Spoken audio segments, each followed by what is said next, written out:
Okay, so we're here in 64 GMC van owned by a member who lives in San Diego. And this is a cold start. This is a V8 350 with a 4-barrel carburetor on it. It's got a few issues which I would like to show right now. This is common to a lot of different engines, especially the way work is being done these days.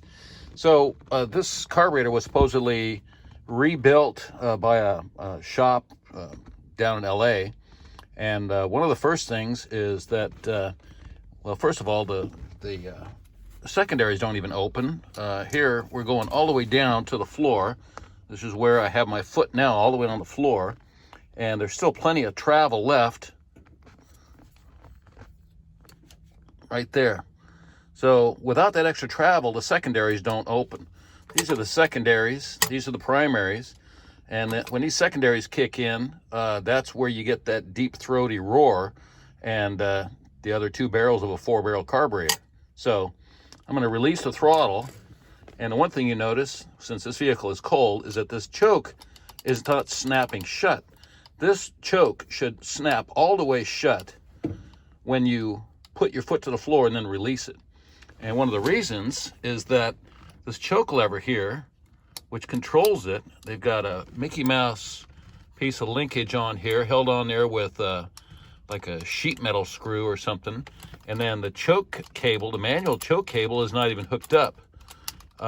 I've tried to actuate this manual choke, and the cable is just extremely hard to move, even with nothing hooked up to it. So this has no choke. It makes the starting in cold weather very difficult. There's also a bimetal spring, which you can just barely see down here, that is supposed to control the choke typically, but it's not hooked up.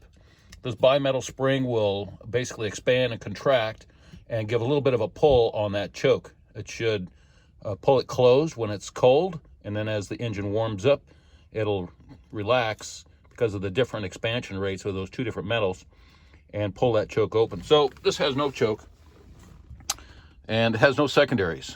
And so, I mean, it sounds good because of these shorty mufflers they have on there, but there's not really as many things done correctly as there should be. So we're going to try to fire it up here in a minute.